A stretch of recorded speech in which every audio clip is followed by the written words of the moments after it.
Ishaan Tharoor is in our Washington bureau. He's a foreign affairs reporter for the Washington Post. He has a Tuesday piece titled, "After Trump Sows Chaos, Canada Picks Up the Pieces." Also in our Washington bureau, CBS News senior political editor Steve Chaggaris. All right, Ishaan, I'd like to start with you. Some pretty strong language we heard in that report from the president of the European Union's most powerful body, describing the U.S. as one of the union's external threats. What did you make of that? Yes, absolutely. It's a sign of the times right now. Donald Trump, of course, campaigned celebrating what was an existential crisis for the European Union. He celebrated Britain's decision to go for a Brexit, the term for its departure from the European Union, and in the weeks before the inauguration gave an interview where he seemed to suggest that he would welcome the further disintegration of the European Union. So it's a pretty clear statement, but it's not a surprising one. European leaders for quite some time now have been very worried about what a Trump administration may look like if it does follow through on some of the rhetoric of the election campaign. And it seems certainly very clear that Trump is following through on on what he said before. He doesn't really have a strong feeling for the international order as it is. Doesn't support NATO as previous American administrations have, seems soft on Russia, and is in general rather ideologically opposed to the aspirations of the liberal European project. And so this is something that, numerous officials across the continent, from Germany to Brussels and elsewhere, they've been saying for quite some time. And so, yes, that leads to Trump becoming classified as a quote-unquote external threat, which is a frightening illustration of the state of affairs right now. Steve, we've been talking about the cable showing dissent within the State Department. What position does that put Rex Tillerson in if and when he's confirmed? Well, not only are people in the State Department opposing this idea of a travel ban, but keep in mind that Trump, overall, in terms of foreign policy, has been signaling this America First idea. He's talked about it during the campaign. He's implementing some ideas that represent that America First, and other countries are looking at this travel ban as just another notch on that America First list. So Tillerson now is going to have to deal with these foreign countries that are seeing an America that's sort of retrenching from the world.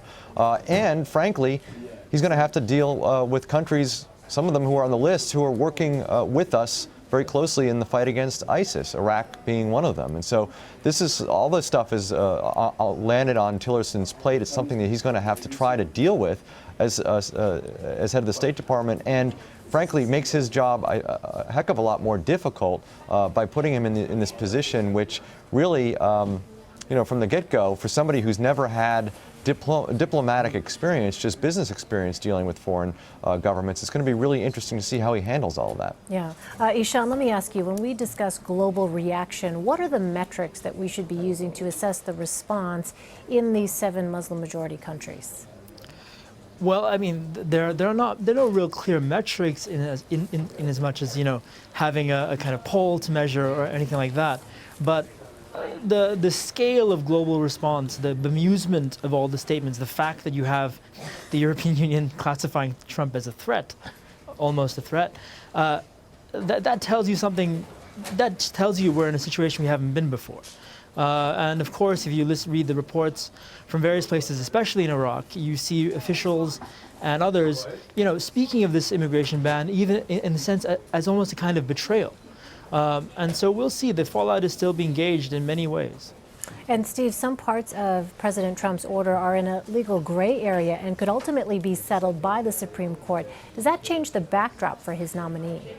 I think a little bit. I think the bigger change for the backdrop for this nominee is the fact that we've seen the beginning of this administration. It's basically been a hurricane. Stuff has been coming at members of Congress really, really quickly. We've seen the polarization at an all-time high, and now he's throwing a Supreme Court nominee at the Senate at a time when Democrats are already digging their heels in and fighting against everything that Trump has put in there. So I think on top of everything that has irritated Democrats so far in the Trump administration, to throw this in there so quickly is really, I think, ramps up the pressure on this fight. And I think it's going to be a lot more fierce than it would have been if it was something that just sort of happen gradually. But the fact that it's happening so quickly amid all these other fiery discussions, it's going to be really, really interesting to watch how intense this gets. Ishaan, you have a Washington Post piece contrasting President Trump and Canadian Prime Minister Justin Trudeau. You write, now Canada is the outspoken defender of values that Americans have long embraced as their own. What do you mean? Well, it really struck me, especially yesterday. You know, Canada was in a state of mourning over an attack on a mosque in Quebec City, and at the same time, you have an American administration doubling down on what many perceive to be a somewhat anti-Muslim executive order.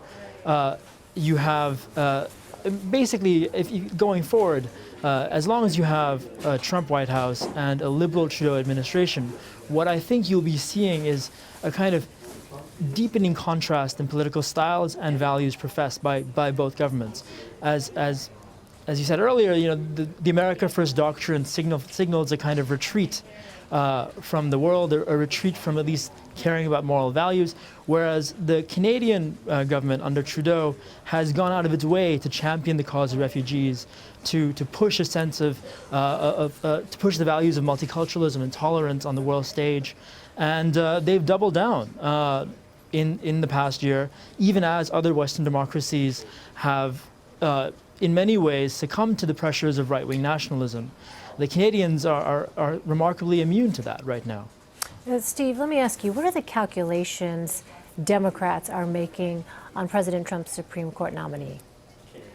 Well, there's a couple. So first of all, they're trying to really figure out how hard they go against this nominee in terms of the entire Democratic caucus. So if they unify and all of them resist this idea of Trump's nominee, then it could perhaps have the Republicans trigger the nuclear option, which is really taking the vote down from 60 votes for passage down to a simple majority. The question that Democrats are raising are, do we want to force the Republicans to trigger this nuclear option now, or do we want to perhaps wait to have that discussion for the next Supreme Court nominee if it's under Trump? Because the calculation is this: Gorsuch may not be the most conservative Supreme Court nominee they'll see under the Trump administration. Perhaps if the nuclear option is triggered now, that gives Trump the license to nominate somebody much, much more conservative the next time around and push that guy or woman through much more easily. So they're weighing that right now. The other part of this is that you have a significant number of Democrats running for re-election next year, 10 to be exact, who are running for re-election in states that Trump won.